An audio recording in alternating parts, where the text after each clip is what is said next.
Good morning and welcome to the last of 3 webinars focused on different aspects of storage evaluation. My name is Jessica Morton and I am the Capacity Development Advisor at the Global Carbon Capture and Storage Institute. This webinar series is part of the Institute's Capacity Development Program with Mexico.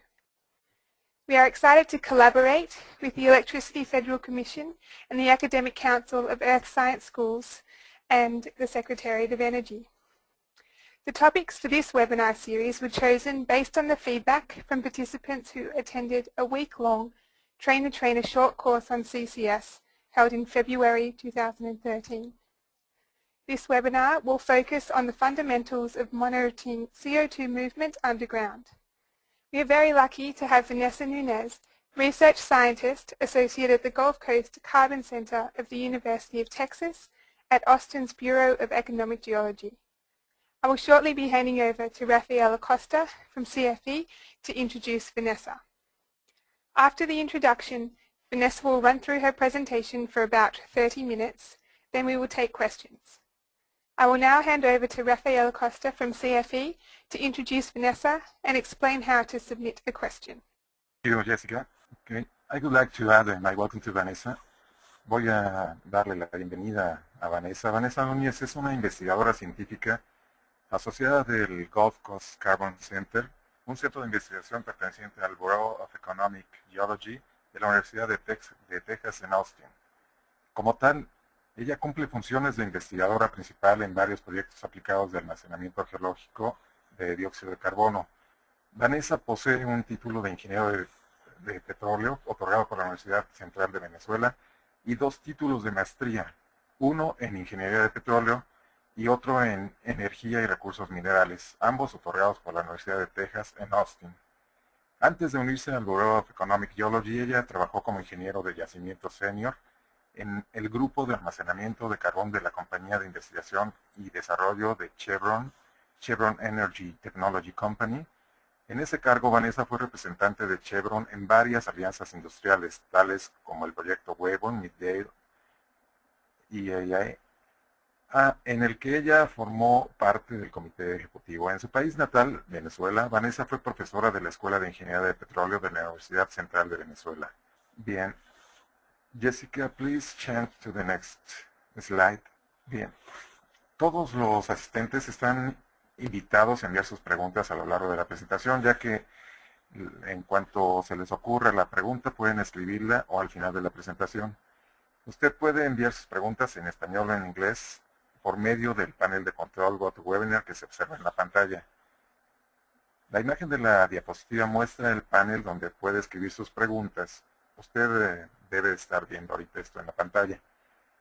Al final, haremos estas preguntas a Vanessa. Vamos a tratar de contestar la mayor cantidad posible de preguntas. Y las que no puedan contestarse en ese momento se contestarán posteriormente en la página de Global CCS Institute. Además, el webinar será grabado y estará disponible en la página web del Global CCS Institute junto con las diapositivas utilizadas. Así que lo podrá escuchar usted de nuevo o comunicarle a sus compañeros que estén interesados que lo pueden encontrar ahí. Bien, Vanessa va a hacer una presentación aproximadamente de 30 minutos y al final vamos a hacerle las preguntas. Ahora cedo la palabra a Vanessa. Bienvenida, Vanessa. I will now hand over to Vanessa. Welcome. Muchas gracias, Rafael. Nuevamente, pues es para mí un placer presentar esta serie de seminarios. El tema de hoy se trata de fundamentos del monitoreo de CO2 inyectado en el subsuelo. Comencemos por aclarar las preguntas clave. El propósito de un programa de monitoreo es el de confirmar la eficiencia y la permanencia del almacenamiento de CO2 en la formación geológica. Esto normalmente se lleva a cabo utilizando un conjunto diverso de herramientas que han sido utilizadas en la industria por muchísimo tiempo, más de 40 años ya, es decir, herramientas existentes, así como también herramientas novedosas. La tecnología es bien confiable.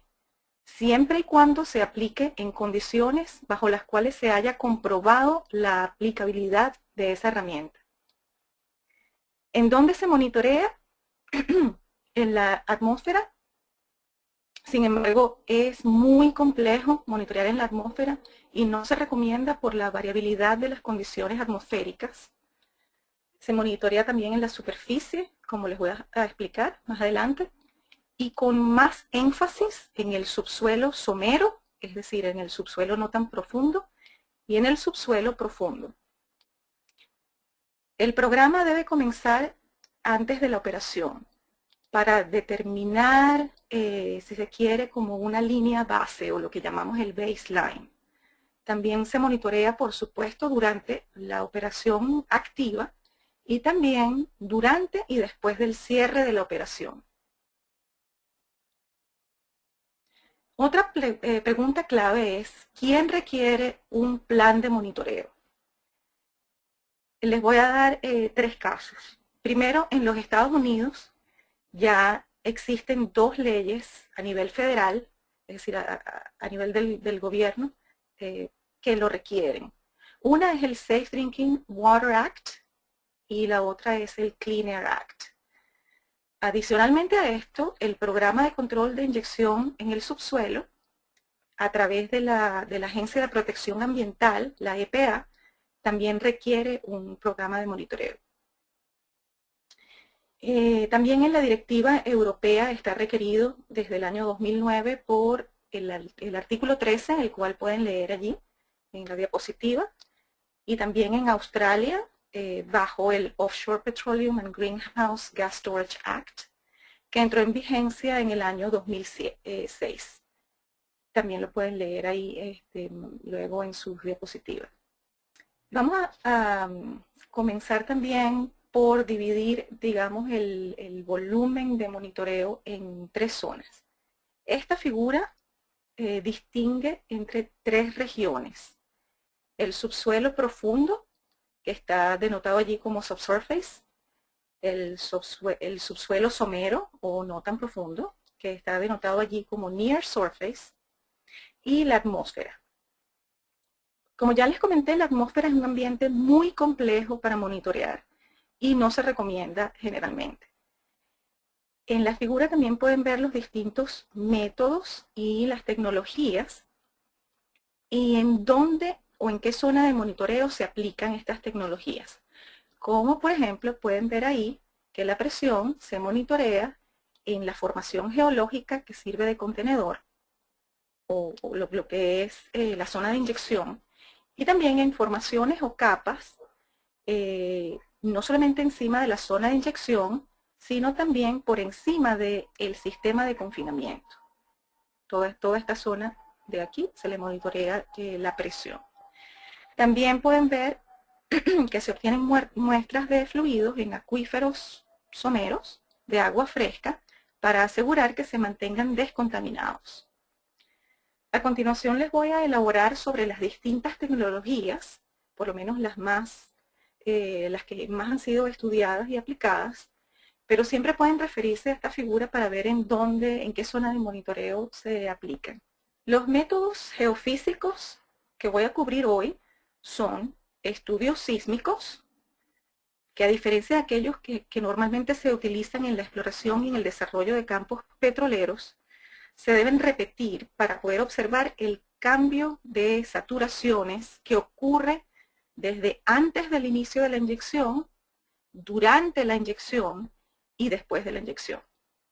Las sísmicas 3D que se repiten es a lo que nosotros llamamos la sísmica 4D, 4D, 3D y 4D, por la adición de la dimensión temporal. Otro tipo de sísmica que se utiliza en el programa de monitoreo es el perfil sísmico vertical.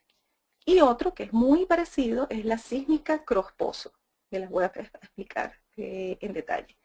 También les voy a hablar de los registros de pozo que más se aplican y de la tomografía de resistividad eléctrica, que es una tecnología novedosa que ha sido recientemente aplicada exitosamente en por lo menos 2 aplicaciones de almacenamiento de CO2. La sísmica 4D consiste en la sísmica convencional, pero conducida en repetidas oportunidades. En esta sísmica, las ondas normalmente se producen en la superficie. Y lo que se utiliza para producir esas ondas sísmicas normalmente es como un camión bien grande que contiene una carga pesadísima que se posiciona en la superficie y se hace vibrar. Estas ondas sísmicas viajan a través del subsuelo y rebotan cada vez que encuentran un cambio de densidad. Cada onda reflectada es entonces grabada por unos sensores llamados geófonos cuando se trata de una sísmica onshore, que estos geófonos se distribuyen en la superficie en arreglos de 2 dimensiones para producir entonces una imagen de 3 dimensiones. Este cambio de densidad que les comentaba, a raíz del cual la onda se refleja, corresponde no solamente al tipo de roca, el cambio del tipo de roca, sino también al tipo de fluido que contiene la roca. Por esta razón, porque detecta también cambios de fluido, si ha ocurrido un cambio, en nuestro caso porque se ha inyectado CO2, al repetir la sísmica durante la inyección, se debe apreciar una diferencia con respecto a la sísmica tomada antes de la inyección. En esta figura se muestra una repetición de las 4 sísmicas que fueron tomadas en el proyecto de Sleipner en Noruega, costa afuera, muy conocido y estudiado pues, por la comunidad de almacenamiento de CO2, en donde se aprecia una clara diferencia que corresponde a la pluma de CO2 en expansión durante este periodo entre 1994 y el 2006. Aquí en el año 2001, por ejemplo, la altura de la pluma corresponde a unos 250 metros y el ancho, aunque no se ve ahí en proporción, es de cerca de 2 kilómetros.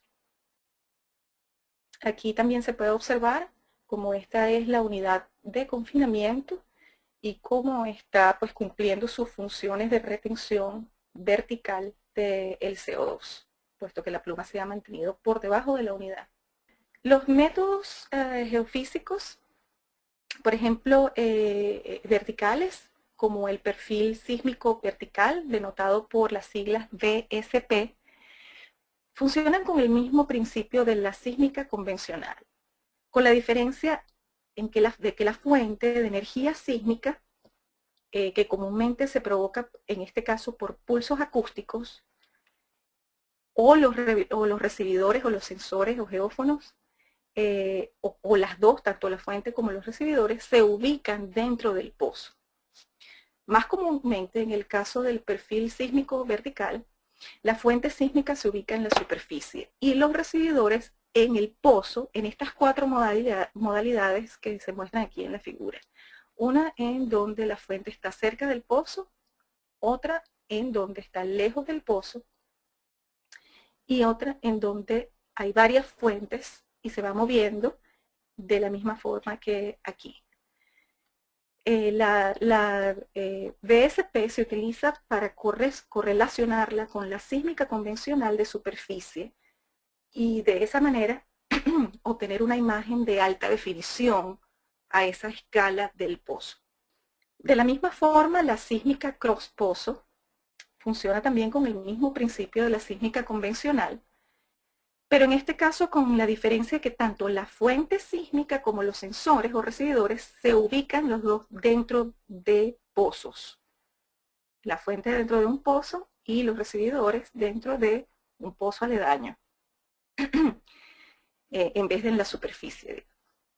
Esta tecnología también produce una imagen de alta resolución, más que la sísmica convencional, solamente entre esos 2 pozos, es decir, es una imagen de 2 dimensiones a escala intrapozo. En el monitoreo de CO2 La sísmica Cruz-Pozo y el BSP se recomiendan para monitorear áreas en las que se ha determinado un riesgo elevado o para diagnosticar alguna señal inesperada de presión o de temperatura. Se utilizan también como herramientas de diagnóstico.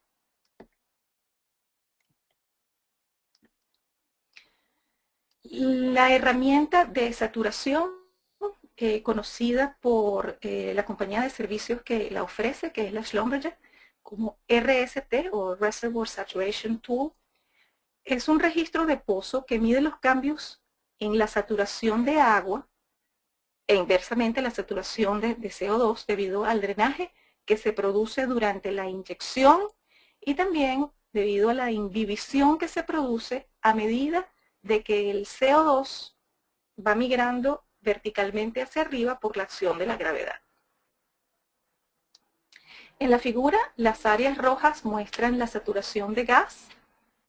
Aquí estas áreas rojas muestran la saturación de gas medida para esta profundidad en un pozo de observación. La línea negra muestra la saturación de gas que se modeló antes de tomar el registro de saturación. Y esta línea azul de aquí de la derecha muestra la permeabilidad modelada. Entonces, fíjense la diferencia entre el modelo y el registro y cómo estos datos obtenidos durante el monitoreo son también muy valiosos para calibrar los modelos.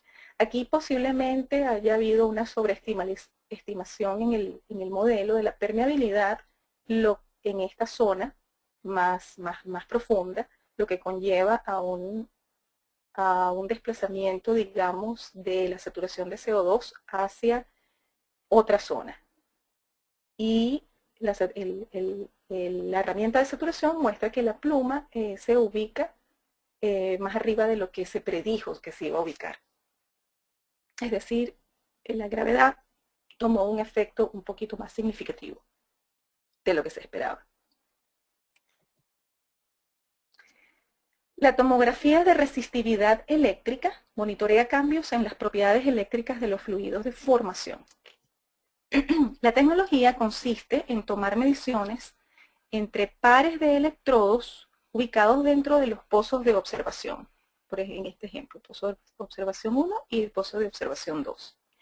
Las mediciones se pueden realizar varias veces a lo largo del día de forma automatizada para obtener actualizaciones frecuentes en donde se encuentran los cambios de conductividad, que es lo que se traduce en la ubicación de la saturación del CO2 dentro de la formación.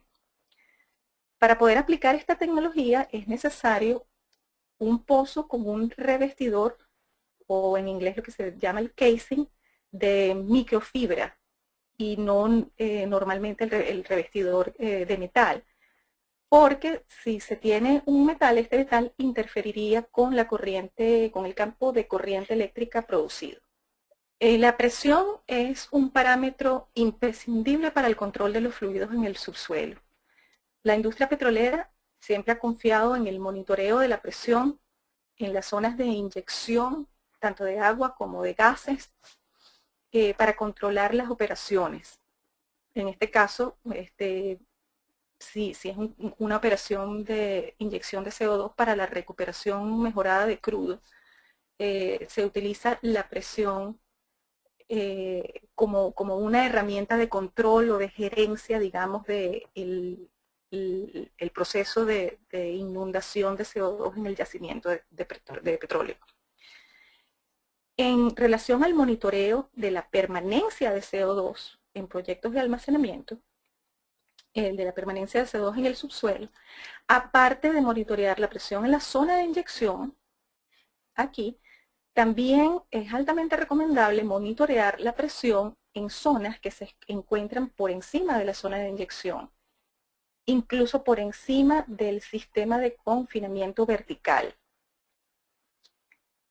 Aquí, por ejemplo, se muestra un dos válvulas de presión que fueron ubicadas en capas permeables por encima del confinamiento vertical, una inmediatamente por encima del sello y otra en una zona un poquito menos profunda.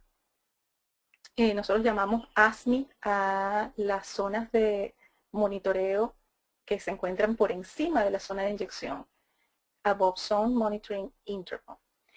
Y lo que estamos planteando es que existan más de una de estas zonas. Una profunda que nos permita, digamos, un monitoreo mucho más rápido, que sea capaz de detectar una fuga inmediatamente. Sin embargo, por estar tan cercana a la zona de inyección, está sometida a errores y a ruido, precisamente por la actividad en las cercanías. Y otra zona de monitoreo un poquito más somera, alejada de la zona de inyección para evitar el ruido de la operación, y aunque nos provee una información un poquito más tardía en cuanto a cualquier fuga de CO2, nos provee una información un poco más confiable.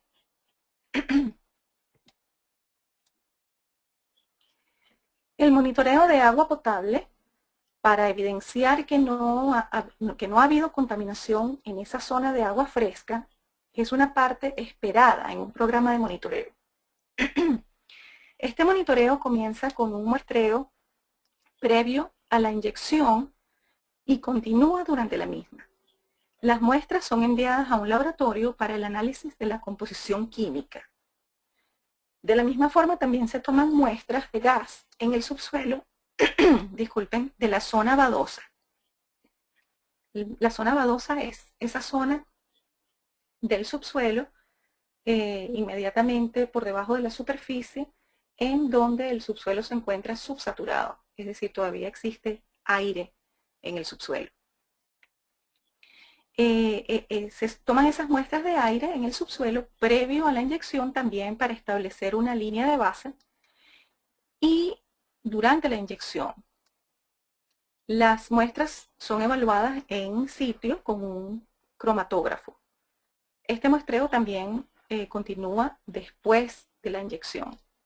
La deformación de la superficie también es una medición que se puede utilizar en el programa de monitoreo. En principio, la elevación de la presión del yacimiento debido a la inyección de CO2 pudiera conducir a un levantamiento medible de la superficie. Mediciones de GPS que tienen baja resolución espacial, pero que también tienen alta resolución temporal, se pueden combinar con mediciones de INSAR, que también es un sistema de posicionamiento a través de satélite, que posee una alta resolución espacial y una baja resolución temporal. Esta combinación normalmente se utiliza para el monitoreo del movimiento de la superficie, digamos, a largo plazo. El INSAR ya se ha demostrado en proyectos de almacenamiento que están ubicados en ambientes con una atmósfera seca. Tal es el caso del proyecto de INSALA en Algeria, pero todavía no se han demostrado en las zonas húmedas. La sísmica pasiva monitorea la sismicidad natural, normalmente natural, y también la posiblemente o potencialmente inducida en el sitio de almacenamiento. En este caso, un sensor, o más de uno, sísmico se instala de forma permanente en la superficie. Esta tecnología ha sido utilizada en varios proyectos, tales como en el proyecto de Weyburn, muy conocido en Canadá, y el proyecto de Nagaoka en Japón, como en el ejemplo que estoy mostrando aquí en la diapositiva. La sísmica pasiva o microsísmica puede utilizarse como un sistema de alerta, de reactivación de fallas o del quebrantamiento mecánico de la roca sellante.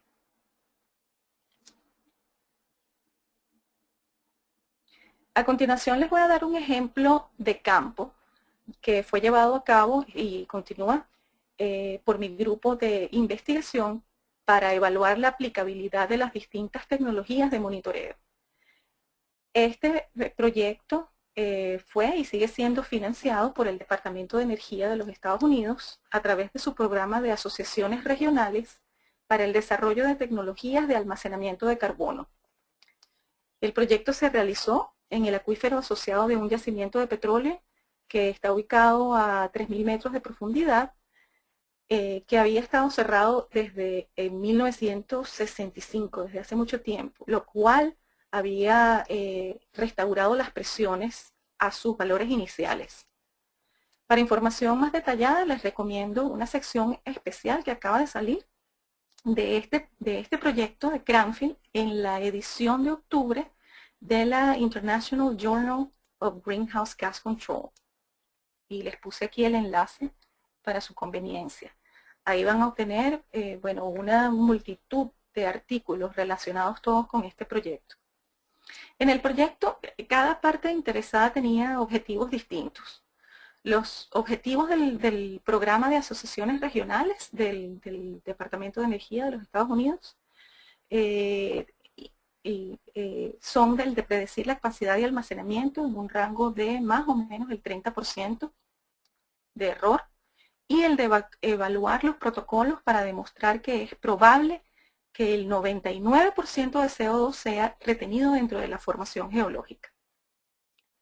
Ahora, los objetivos de una de las asociaciones, la asociación en donde se ubica específicamente ese proyecto, que es la Asociación del Sureste, Southeast CARB, que llamó al proyecto Early Test, son los de obtener resultados tempranos, por eso es que llamó el proyecto Early Test, para ese programa de asociaciones regionales, de manera de proveer información temprana a los cuerpos legislativos, ya que pues, no ha existido una legislación suficiente para la inyección de CO2, para el almacenamiento de inyección de CO2. Y los objetivos técnicos también de nuestro equipo técnico en el BEG son los de lograr una seguridad ambiental efectiva, los de predecir y monitorear la extensión de la migración de la pluma de CO2 en el intervalo de inyección, y los de predecir y monitorear la magnitud y el alcance de la perturbación de presión. La zona de inyección de CO2, que es la formación llamada la Lower Tuscaloosa, está aquí en color azul, la cual yace en un cierre estructural típico anticlinal, como ya dije, a unos 3.000 metros de profundidad. Nuestra área detallada de estudio, demarcada por las siglas DAS, se encuentra aquí. Esas siglas quieren decir Detailed Area of Study. Y se encuentra en la pierna de agua, en el water leg, que se ubica por debajo del contacto agua-petróleo, que es esta línea amarilla intermitente que ven ahí. El sistema deposicional es fluvial y por eso este sistema creó una heterogeneidad significativa de la unidad de flujo, por lo menos a esa escala intrapozos del área detallada de estudio.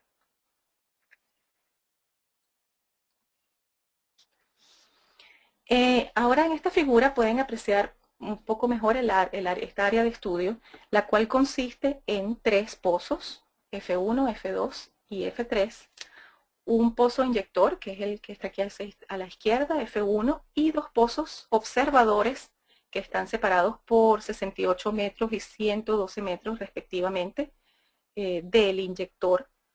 Esta área de estudio fue diseñada como una especie de laboratorio de campo para evaluar el flujo de fluidos a esta escala de pozos.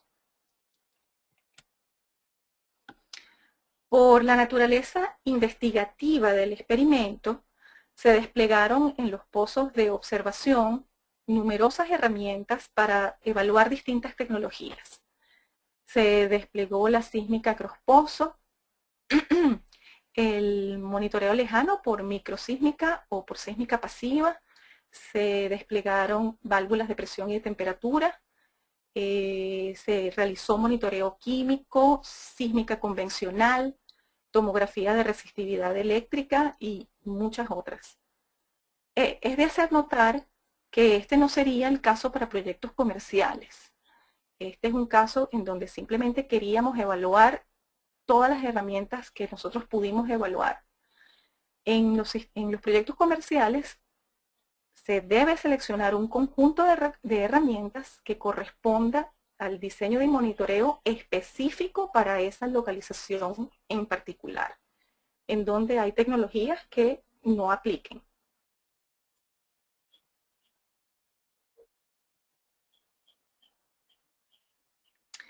La sísmica cross-pozo se condujo entre los pozos observadores. La sísmica inicial se realizó en el verano del 2009, antes de la completación de los pozos. Y la zona de inyección se observa aquí entre las líneas rojas. En este caso está como invertido, el inyector está hacia su derecha. Y aquí están los pozos observadores F2 y F3. Esto es antes de comenzar la inyección. Y aquí pueden ver una comparación de esa misma línea base tomada en septiembre del 2009 con la repetición que se realizó un año después, en el verano del 2010. Bueno, en noviembre del 2010, perdón. 9 meses después del comienzo de la inyección, es la información relevante. Esto se hizo luego del programa de registros y de muestreo geoquímico. En la imagen pueden ver la diferencia entre la línea base y la repetición, en donde se observa la pluma de CO2 aquí. Estas imágenes son valiosas para restringir otros datos de monitoreo. El registro de saturación, que en realidad lo que es un pulse neutron log, se utilizó para calcular el desplazamiento de agua por el CO2 en las inmediaciones de estos pozos de observación. Aquí en la diapositiva se muestra la repetición del registro de saturación en el pozo F2, que es el pozo de observación más cercano al pozo inyector. Entonces, aquí lo que hay que ver es la diferencia entre estas líneas de registro, antes, durante y después de la inyección. Se realizó antes de la inyección y después como unos 15 días de haber comenzado la inyección, y no se puede ver todavía en color anaranjado ninguna diferencia, pero luego al final de diciembre, al haber transcurrido ya un mes de inyección, sí se puede ver en esta sombra amarilla que ha ocurrido un desplazamiento de la línea de registro. Ese desplazamiento se interpreta, digamos, como la saturación de CO2. De la misma forma, aquí se muestra la repetición del registro, pero en el pozo de observación más lejano, o el F3. De nuevo, la sombra amarilla corresponde a la saturación de CO2 un mes después del comienzo de la inyección. Esta herramienta ejecutó bastante bien, a pesar de que se tiene que corregir por el cambio introducido por el desplazamiento de fluidos dentro del pozo. Entonces es posible que esté viendo o midiendo cambios de fluidos dentro del pozo más que cambios de fluido en la cara de la formación. La tomografía de resistividad eléctrica continua se llevó a cabo bien exitosamente entre estos dos pozos de observación. Antes de Cranfield, esta tecnología solo se había probado una sola vez para medir CO2 supercrítico. Las inversiones de los datos del ERT que fueron coleccionados durante el primer año de inyección muestran cambios sistemáticos en las propiedades del yacimiento que se atribuyen al flujo de CO2. Aquí en esta imagen pueden ver la sombra roja, que corresponde a una pluma de resistividad, lo cual se interpreta como la pluma de CO2. También ven una pluma de conductividad en color azul, que estamos interpretando como el desplazamiento de los fluidos de workover. Ahora pasemos a ver el muestreo de fluidos vía YouTube. Un sistema de colección de fluidos que se llamó YouTube por el equipo de investigación que lo diseñó en el Lawrence Berkeley National Lab, fue diseñado especialmente para ser aplicado en este proyecto, en Cranfield. La llegada de CO2 a los pozos de observación, que fue detectada por un aumento de la presión que se midió por las válvulas de presión instaladas en los pozos, fue corroborada por estas muestras de fluido que fueron adquiridas repetidamente durante los primeros días de inyección por el YouTube Sampler.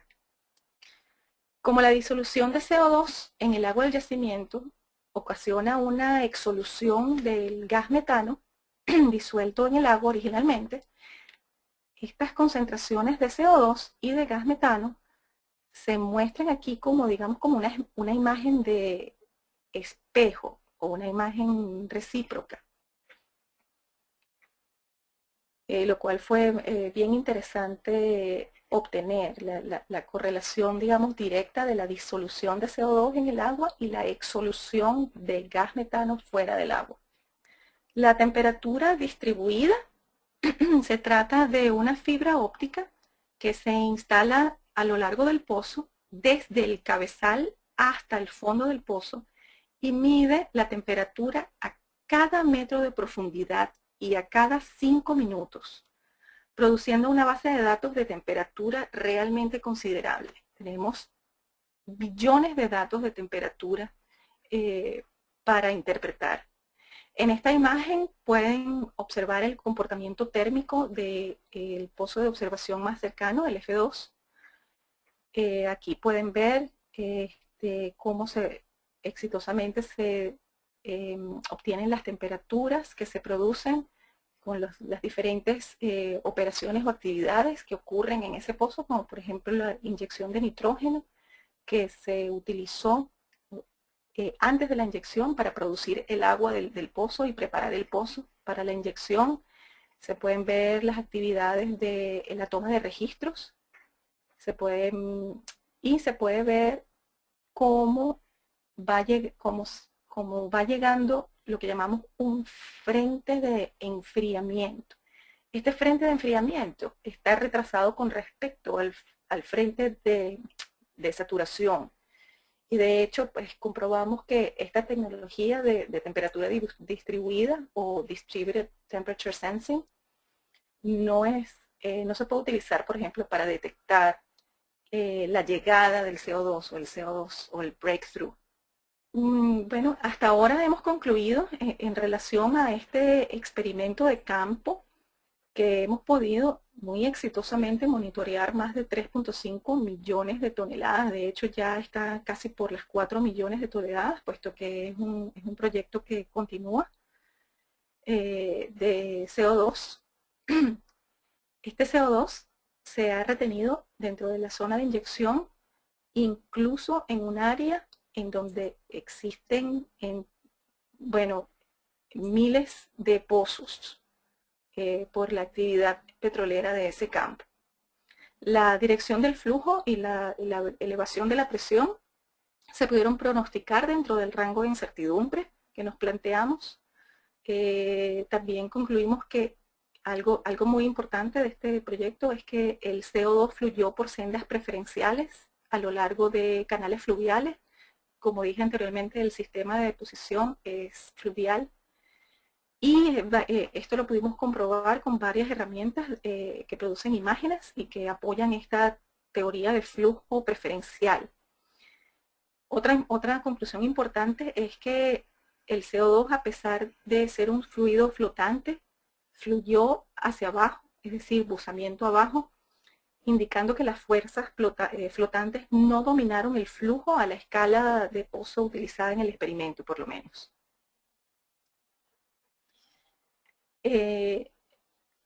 Nuestro programa de monitoreo estuvo basado en la evaluación de riesgos y fue diseñado para proveer confiabilidad en el almacenamiento geológico de carbón.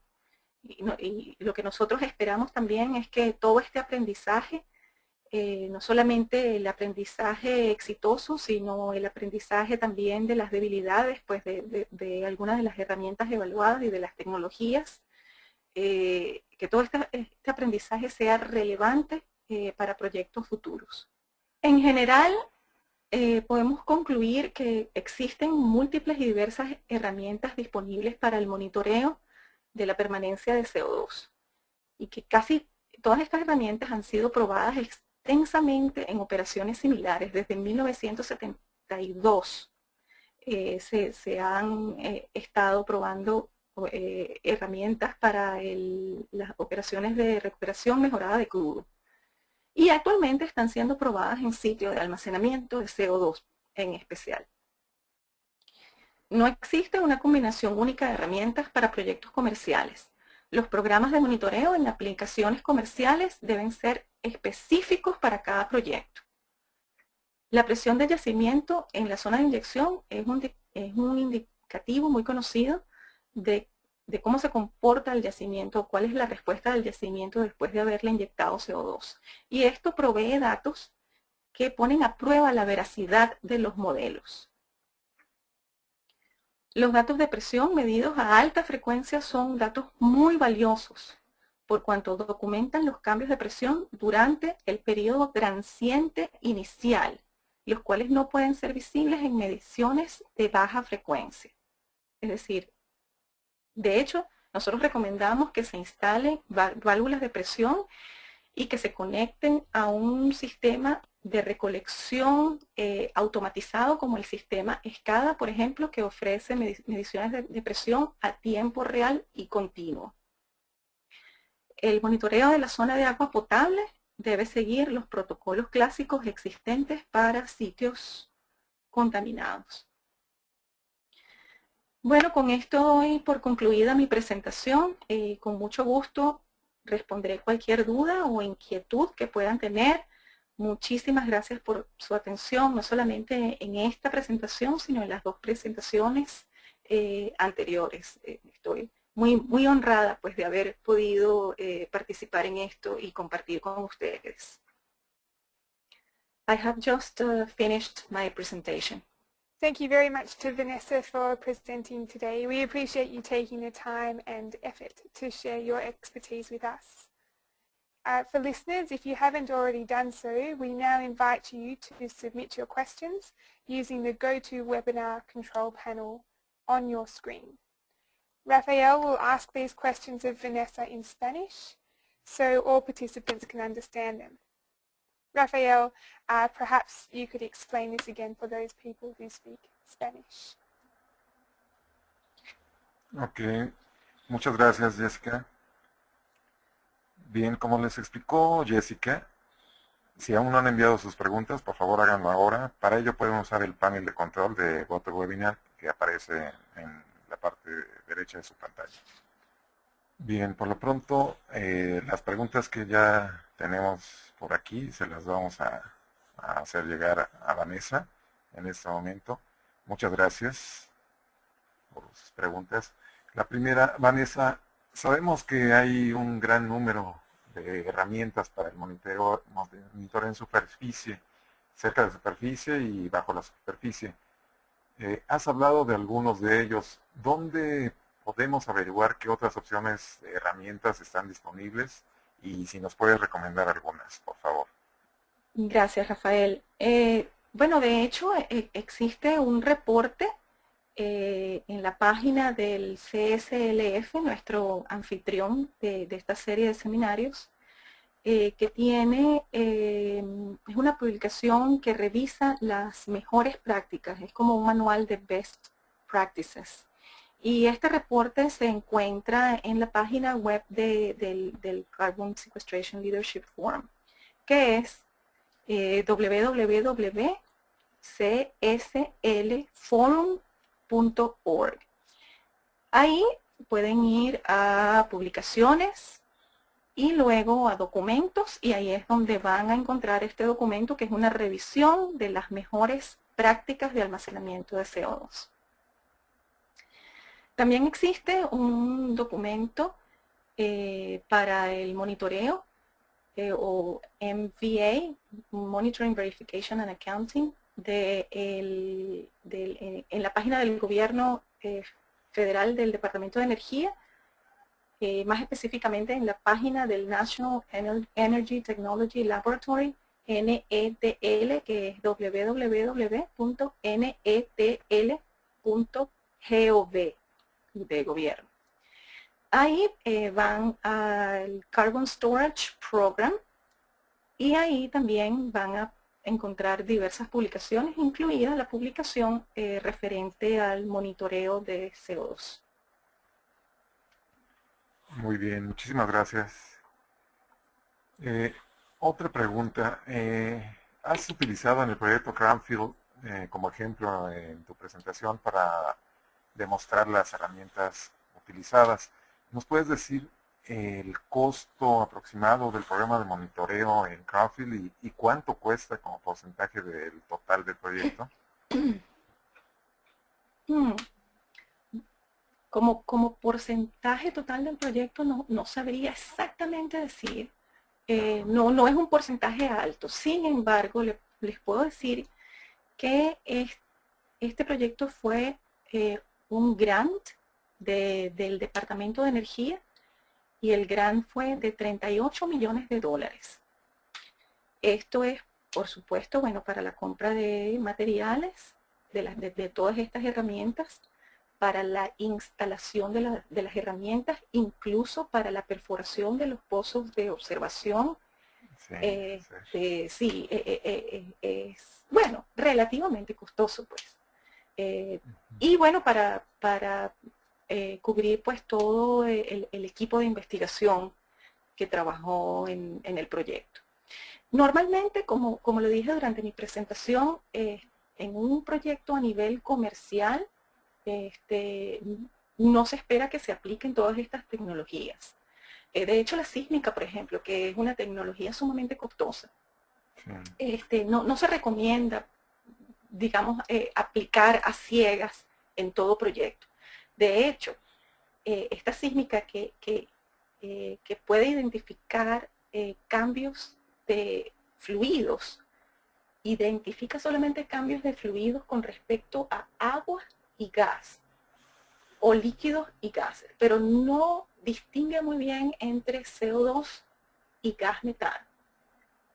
Entonces, en un sitio en particular en donde exista mucho gas metano, no se recomienda la utilización de la sísmica. Se están desarrollando otras sísmicas para solventar ese problema. Muy bien, muchas gracias, Vanessa. Otra pregunta que tenemos por aquí es ¿qué organismo se encarga de monitorear a largo plazo y cómo es que se lleva a cabo la negociación para pasarle la estafeta a quien sigue el monitoreo a largo plazo? Interesante pregunta.